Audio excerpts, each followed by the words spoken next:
título da mensagem de hoje é Um Pai na Expectativa de um Milagre. Um Pai na Expectativa de um Milagre. E eu quero, juntamente com os pais, mas todos os presentes, refletir sobre as atitudes desse pai chamado Jairo, que levaram a ele ver um milagre sendo manifesto na vida da sua filha. Sua filha morreu e ela é ressuscitada. Aqui está a primeira ressurreição operada por Jesus. E vale a pena nós refletirmos como nós estamos hoje. Quais são as situações de morte na nossa família? Quem sabe você, pai, precisa de sabedoria, discernimento, orientação, de um conselho de Deus para lidar dentro da sua casa, com seu filho, com a sua filha. E todos nós somos chamados a refletir sobre as atitudes de Jairo e quem sabe buscar de Deus reproduzi-las na nossa vida para que nós também experimentemos milagres. Qual é o milagre que você necessita na sua vida, na sua casa? Qual é a situação de morte? Qual é a situação que parece não haver mais esperança? E talvez você tenha orado, tenha clamado, e parece que Jesus está insensível ao seu clamor. Parece que a resposta está demorada. Talvez dessa forma nós podemos nos identificar com Jairo. E aqui nós vemos então, entrelaçados, dois milagres. A ressurreição da filha de Jairo e uma mulher que sofria de um fluxo hemorrágico. Possivelmente ela tinha problemas no útero que levava a esse fluxo, essa hemorragia. E nós vemos aqui então duas realidades antagônicas. Vemos um homem influente, Jairo, um homem culto, um homem que a Bíblia cita o nome dele, mas essa mulher, ela é uma mulher anônima, não é citado o nome dela. Ele, um líder religioso, ela, impedida de participar das celebrações. Ela não podia estar na sinagoga, no espaço que era separado para as mulheres adorarem, ela não podia estar com outras irmãs ali. Porque se alguém tocasse em qualquer pessoa com um fluxo dessa forma, era considerada essa pessoa imunda. E essa mulher era considerada então uma mulher imunda. Ela não podia participar da adoração com os demais irmãos. Já pensou que triste isso? Jairo, esse homem rico, um homem influente, de posses, porque os sacerdotes também poderiam estar envolvidos na vida social. E muitos deles eram homens que tinham as suas empresas, os seus negócios, a sua forma de rendimento. Ele talvez com as suas posses, ela havia gastado tudo o que possuía com vários médicos. E diz o texto que nada resolveu, pelo contrário, ia a pior. A situação dela só piorava. Jairo teve a alegria de conviver pelo menos 12 anos com a sua filha até aquele momento. Ela sofrendo há 12 anos com um fluxo hemorrágico. Eu fico imaginando o estado deplorável, a anemia que essa mulher estava diante de tanto tempo de sofrimento. Jairo, ele faz um pedido em público a Jesus, mas ela chega no anonimato e toca na orla das vestes de Jesus. E para mim há algo aqui interessante. Eu não percebo em nenhum outro lugar uma cura como essa, porque todas as vezes eu vejo Jesus intencionalmente repreendendo a enfermidade, dando ordem aos demônios para que saiam. Ele conscientemente, intencionalmente, ele dá ordem e ele repreende. Mas essa mulher, entre a multidão que o comprimia, diz o texto, ela toca. Muitas pessoas tocaram em Jesus, Mas o toque dessa mulher foi diferenciado. Foi um toque de fé. E Jesus, ele para ministrar. Alguém me tocou. Alguém me tocou de uma forma diferente. De mim saiu poder, de mim saiu virtude. Alguém foi curado agora.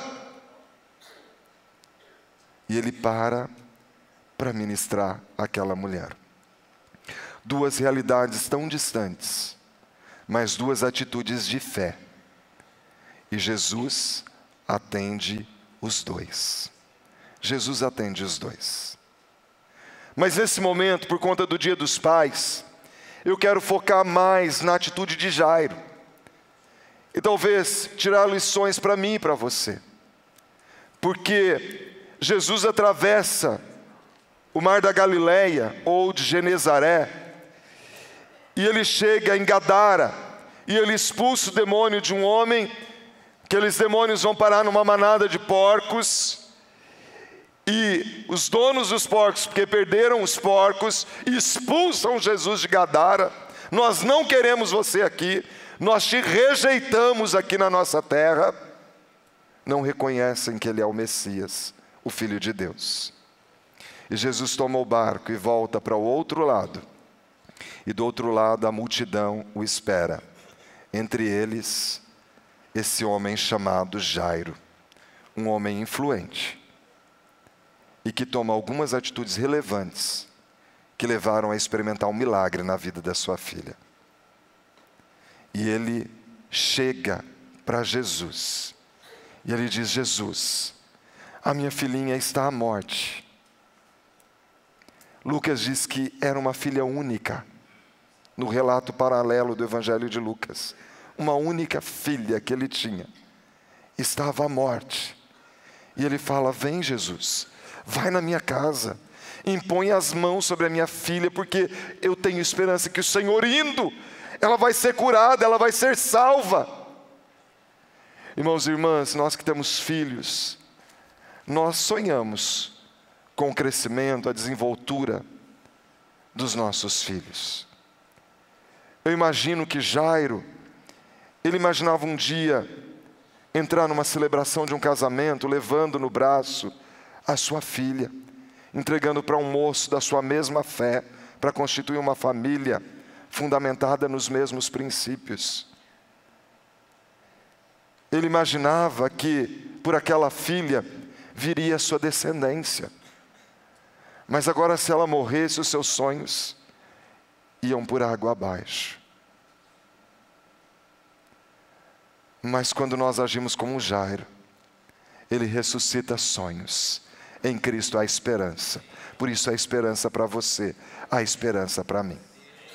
E quais foram então as atitudes que Jairo teve, que foram diferenciais para que o milagre acontecesse na sua casa, na sua família, na vida da sua filha? A primeira atitude que eu percebo aqui é que Jairo, ele reconhece a divindade de Jesus. Percebam, irmãos e irmãs, nós estamos falando de um homem influente, um homem que o texto diz que ele era um dos principais da sinagoga. Então era um homem relevante naquele contexto social, um homem de uma excelente formação, porque para ser sacerdote ele tinha que ter alguém que o discipulasse. Nós já estudamos aqui sobre os talmidim, não é? Quando nós pensamos no discipulado 1 a 1, na capacitação dos nossos líderes de célula, e nós sabemos que para ocupar uma posição como essa pessoa precisaria de um excelente treinamento. Então nós estamos falando de um homem culto, talvez um grande empresário naquele contexto.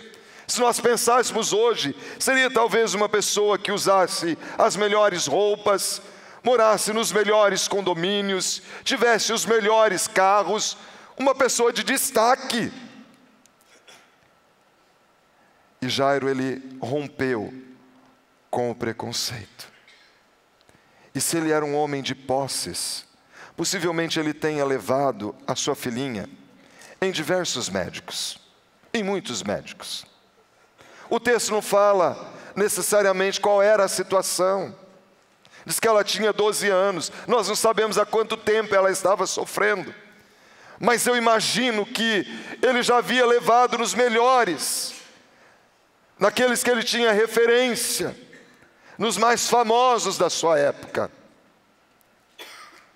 E imagino também que numa daquelas vezes, um deles tenha dito para ele: Jairo, não tem mais esperança. Para de gastar dinheiro com a sua filha. A sua filha é um caso perdido. Não tem solução, ela está desenganada. Eu não tenho mais o que fazer. Eu imagino. Mas por aqueles dias, Jesus passava por aquelas terras. E Jairo talvez já tinha ouvido falar, quem sabe até visto alguns dos milagres que Jesus fez. Jairo sabia que muitos paralíticos iam se arrastando até Jesus e saíam dali andando, pulando e glorificando o nome dele. Jairo sabia que muitas vezes prostitutas vinham a ele e ele, com o seu coração terno, as ouvia, ministrava ao coração delas e a situação delas era mudada. Jairo sabia de muitos ladrões, drogados, que foram a Jesus e eram libertos, tinham a sua vida redirecionada. Ele sabia que muitos leprosos foram a Jesus com pedaços do seu corpo caindo de feridas, por conta das feridas. E Jesus os curava e a sua pele se tornava como a de uma criança. E ele sabia que ele não podia desperdiçar a oportunidade.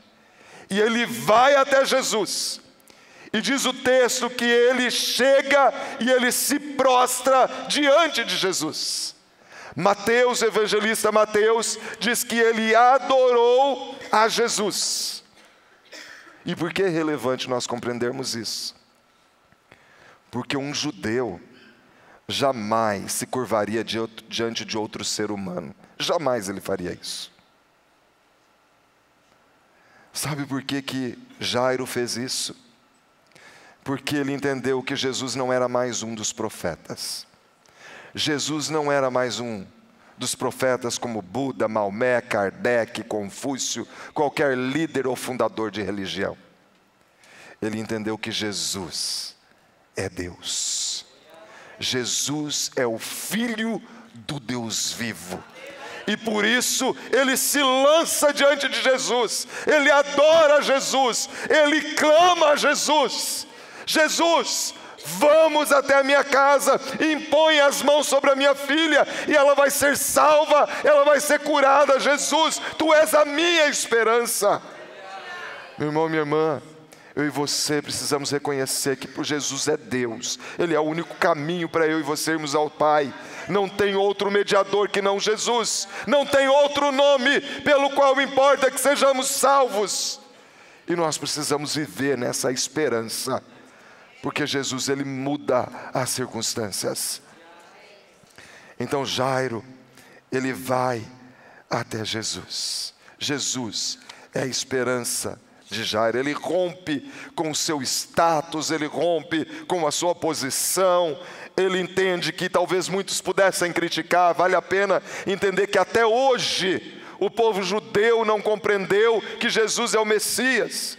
Se você for na caravana agora com o reverendo Osni, você vai no Muro das Lamentações. O que aquele povo faz lá? Eles ficam lamentando a não vinda do Messias. Eles choram porque para eles o Messias ainda não veio. Por isso que João diz lá no capítulo 1, versículo 11, veio para que era seu, nasceu em Belém da Judéia, mas os seus não receberam, e a todos quantos receberam, deu-lhes o poder de serem feitos filhos de Deus, a saber, aqueles que creem, aqueles que acreditam que Jesus é Deus, aleluia. Quando Jairo, ele vai a Jesus, ele reconhece, Jesus é Deus, e por isso ele tem poder para curar a minha filha. Diz o texto que ele insistentemente Ele clamou ao Senhor Jesus. Meu irmão, minha irmã, não importa qual seja a realidade da sua vida, da sua família, da sua casa, clame ao Senhor insistentemente, não esmoreça, porque há esperança para você, há esperança para a sua família, há esperança para a sua casa. Não cesse de orar. Venha na alvorada no altar, ore na torre, ore nos cultos, tenha o seu lugar secreto de oração. Porque quando alguém se torna um intercessor, até o destino eterno dessa vida, por quem você intercede, pode ser mudado, porque há poder no nome de Jesus.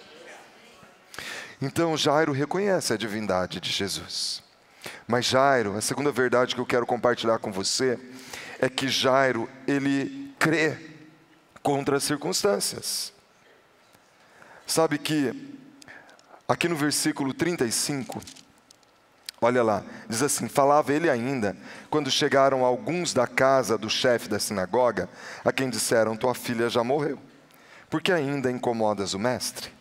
Veja bem, irmãos e irmãs, Jairo chega até Jesus, insistentemente ele clama: vamos na minha casa, impõe as mãos sobre a minha filha, ela vai ser curada. Jesus falou: vamos, eu vou com você.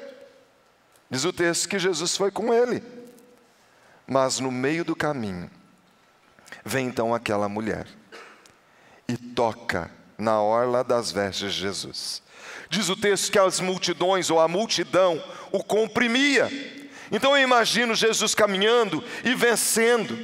Jesus, ele não tinha guarda-costas, então não tinha alguém que fosse abrindo para ele passar. Eles iam vencendo ali a multidão. E de repente, Jesus para. Eu imagino que eles estavam indo às pressas, porque parece que Jairo cria enquanto ele sabia que a sua filha estava viva. Mas agora Jesus para ministrar aquela mulher. Irmãos e irmãs, imaginem você. Jesus, eu creio que enquanto a minha filha está viva, há possibilidade. Vamos rápido, ela vai ser curada. E nós estamos caminhando e tentando chegar rápido. E de repente Jesus para ministrar aquela mulher. Eu imagino que Jairo fala: ô Jesus, e a minha filha? Vamos logo, porque se o senhor for logo, ela vai ser curada. Mas Jesus, ele sempre tem o domínio da situação. Nada é impossível para Cristo. Tudo é possível àquele que crê. E aí chegam alguns aqui e falam: para de incomodar o mestre. Por que você está incomodando o mestre? Mas vem algumas palavras de Jesus. E a palavra de Jesus, ela tem poder. Ela transforma as situações. No versículo 36, ele diz assim: mas Jesus, sem acudir a tais palavras, quer dizer, não dando crédito para aqueles que vieram falar que a filha já tinha morrido, disse ao chefe da sinagoga: não temas, crê somente. Você pode repetir isso? Não temas, crê somente. Vire para a pessoa que está do seu lado e diga isso. Diga: não temas, creia somente. Não temas, creia somente. Jesus, ele dá uma palavra de fé. Acredita, tenha fé, creia somente, Jairo. Eu estou no governo da situação, nada me escapa das mãos. Você está entendendo o Senhor falando para você também? Quem sabe você, pela razão, não vê possibilidade. Não olhe para as circunstâncias. Jairo, ele creu na palavra de Jesus. Possivelmente seu coração se tranquilizou com aquilo que Jesus disse. Ele disse: não temas, creia somente, tenha fé. Mas Jesus não dá apenas uma palavra de fé. Jesus dá uma palavra de esperança. Veja no versículo 39. Jesus diz assim: ao entrar, lhes disse: por que estáis em alvoroço e chorais? A criança não está morta, mas dorme. Preste atenção, a criança não está morta, ela dorme.